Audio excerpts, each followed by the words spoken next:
We're now doing our next lesson on optimization problems, and we've just kind of worked through the first one.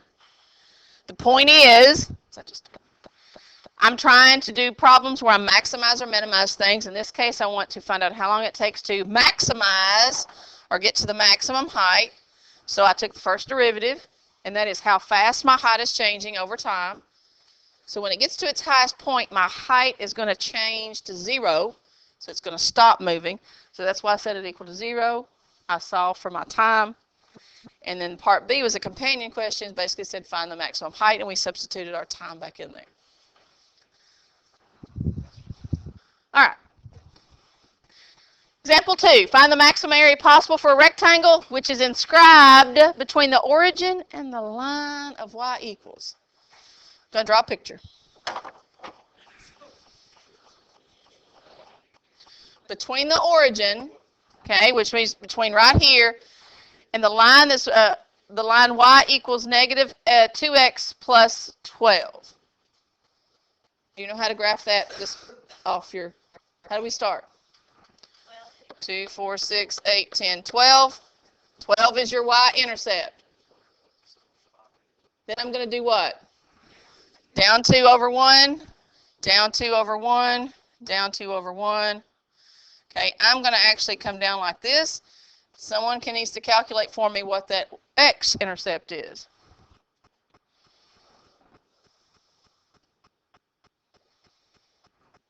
Where does it touch the x-axis? Has anybody got that? So we have what? All right. If I need to, I could say let y equal 0, and you can find out where x equals. So x equals what? 6. So this is the point 6, 0, and this is the point what? 12, 0. Does everybody understand what I need to do now? I want to inscribe. What does inscribe mean?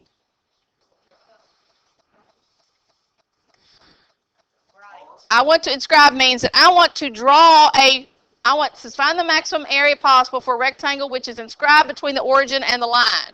So that means I'm going to go from here, from somewhere here, and I'm going to go as far as I can, but stay within the line.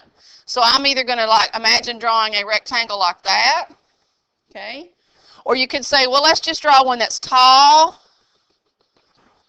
Does everybody see? I want to figure out what shape, what x and what y distance is going to give me the biggest possible rectangle inscribed between the origin and my line. Is everybody okay? All right, so I'm maximizing what? What am I maximizing? Area.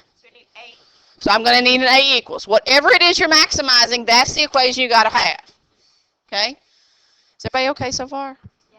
Are we going to are we finding X is good. I'm going to find the area, which means I'm going to need to know how far over x do I need to go. That's the best x value. And then how high up y do I need to go so that I'm going to get the biggest possible rectangle with the most area. And I have a lot of different possibilities, right? I could draw rectangles that are different sizes, different heights. I could draw some that's long and skinny. You see what I mean? I'm drawing possibilities. I'm trying to imagine possibilities.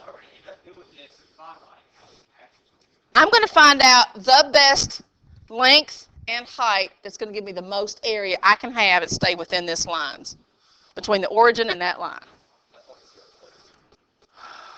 Oh, 12, 0.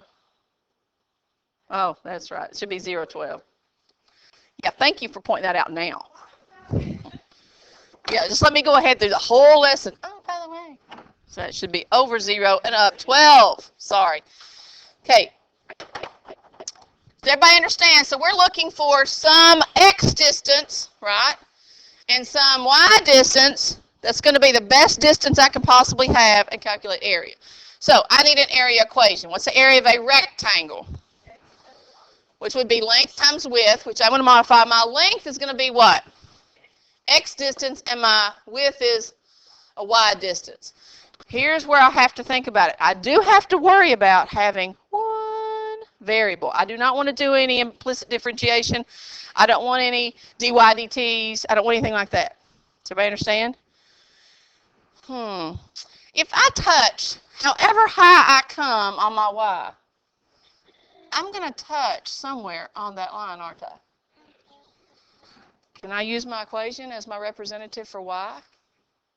Oh, yeah. Because it doesn't matter. If my y is higher, I'm still on that line, right? If my y is a shorter number, I'm still on what? I'm still going to touch that same y line.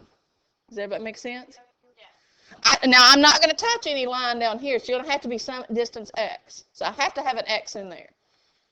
Does this make sense? But no matter how high y I go, I'm going to touch that line. No matter if I go a higher y, I'm still going to touch that line. That's as far as I can go. That maximizes, that takes me to where I have to go. So I'm going to now change this to x times negative 2x plus 12. So now I have an equation I can work with that has one variable in it. I'm going to go ahead and multiply this through so I can take a derivative a little easier. The area equals negative 2x squared plus 12x. Now we're ready to finish our steps. What do we do next?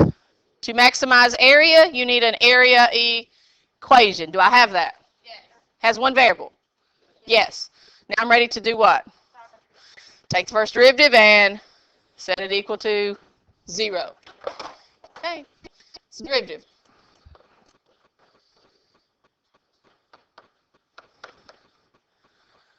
And then what? Negative 4x, negative 12, x is equal to 3.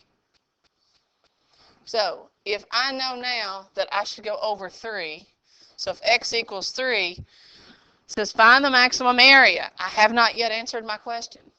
All I found is the first answer. Do I need the y value? Okay, where can I get the y value? So I can plug it back in up here. So if I plug it in right here, y equals negative 2 times 3 plus 12, which would be 6, right? So what is the maximum area? Make sure you answer the question it asks for, 18. Now I have given this same kind of question on a quiz, and I'll say, what is the best length and width that would maximize the area? In that case, the answer would be 3 units times 6 units, right? In this case, it says, what is the maximum area? So that the biggest area you could possibly get between 0 or origin and that line is a rectangle that's 3 units long and apparently 6 units high. Oh. Yes, it should be maximum area. Sorry, Lisa. Let's equal 18. I would probably want you to start doing that too. Questions on this problem? So far, so good? What was the area for the baseball? What are you trying to draw this? I didn't have area in the baseball. Oh, this is already the problem. Yeah. Hence, it's labeled example 2. Now we're going to go to a whole new problem. Example 3.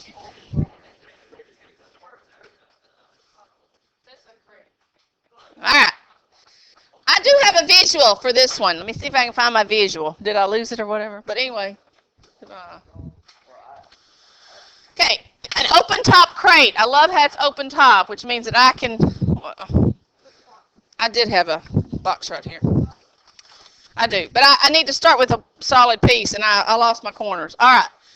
An open top crate is made by starting with a 1 meter stick long by 2 meter sticks long rectangle of cardboard. That means a solid rectangle. Right? Everybody good? Solid rectangle, like a full piece of paper, a full piece. I've already cut corners out of mine because I actually had this last year and I chipped it out. Okay. What are the dimensions of the box that would maximize, so I know it's an optimization problem, the volume? Maximize the what? Volume. So I know I'm going to need a volume equation in a minute. All right, but I'm starting with a 2-dimensional piece of paper. That's 1 meter by what? 2 meters.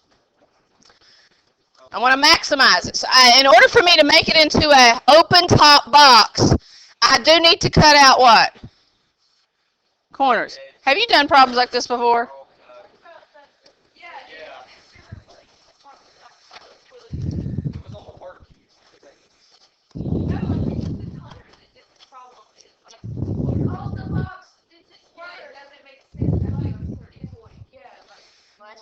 Okay. You'll get numbers that work in math, but in real life, like you'll have Oh. negative points. Yes. Exactly. That's right. All right.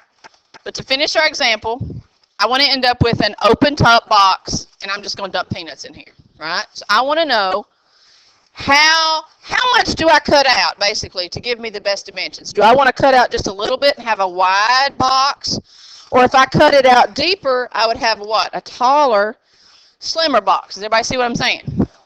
Okay. It doesn't matter. It doesn't matter how you visualize it. The point is, what am I going to end up doing in the corners? I'm going to have to cut it and lose it. Okay, and I would cut them all even. Like I wouldn't cut out 1 meter out of this one, or like, sorry, 20 centimeters out of this one and 40 out of this one. I would cut them out even. Can we label that amount we're going to cut out X? Okay.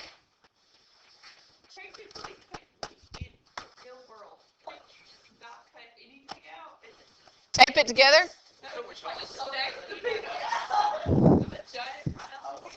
Okay, but here's my idea. Does everybody understand what I'm trying to do, though? Okay. I am going to lose some of my rectangular flat piece of card. I'm going to lose some material, but I'm maximizing the volume.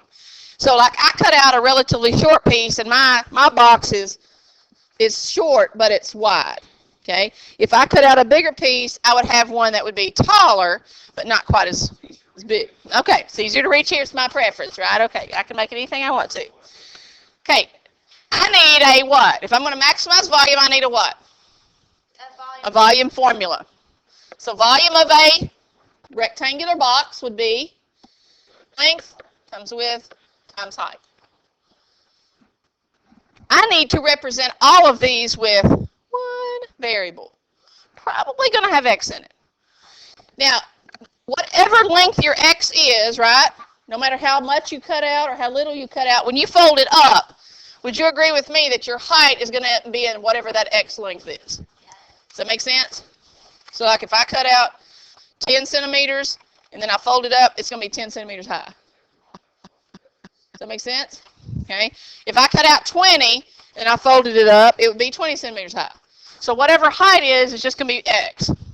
Now, since I'm cutting this away and it's going to be gone, and all of these are the same x, we're going to be very consistent. Each corner is going to be x. How wide is it and how long is it? Okay, it's going to be 2 meters minus an x and an x, so 2 minus 2x. And my width would be what? 1 minus 2x. I would probably multiply this out and get a cubic equation rather than try to do product rule. That would be me. So like I'm going to multiply, I'm probably going to multiply x first. I'm going to say 2 minus 2x times, and I multiply x times this, x minus 2x squared. Do y'all remember FOIL? Okay. And I can summarize, let's see.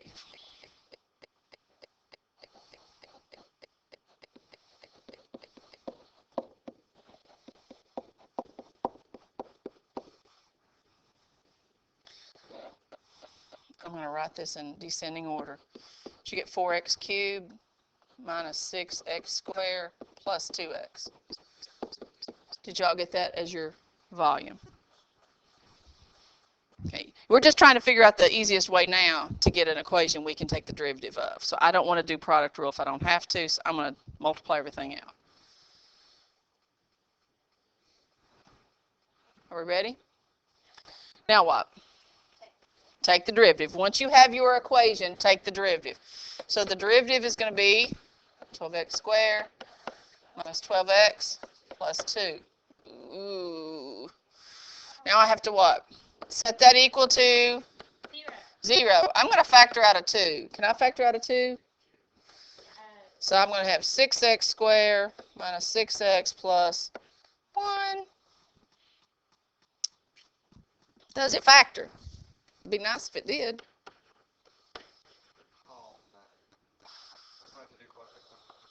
Sometimes you might. Check and see. I don't think you do this time. No.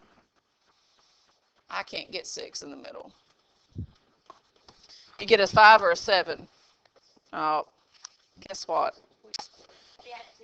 You got to do quadratic formula.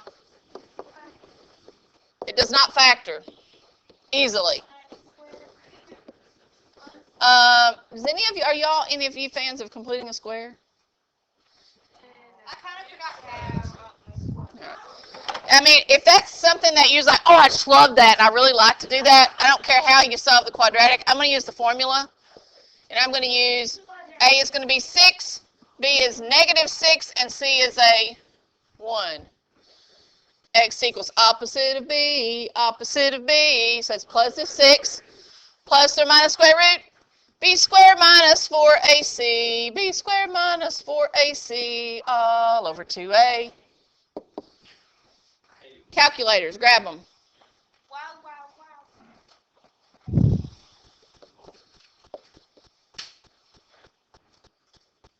I think that's 12. 6 plus or minus 2 root 3 over 12. Factor out of 2. 3 plus or minus 6 root 3 over 6.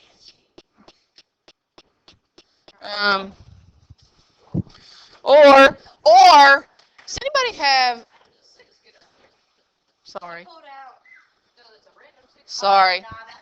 it should be gone. I was already thinking ahead to my denominator, my bad. There shouldn't be a 6 there. Okay, all right. Does anybody have the quadratic formula program in your calculator?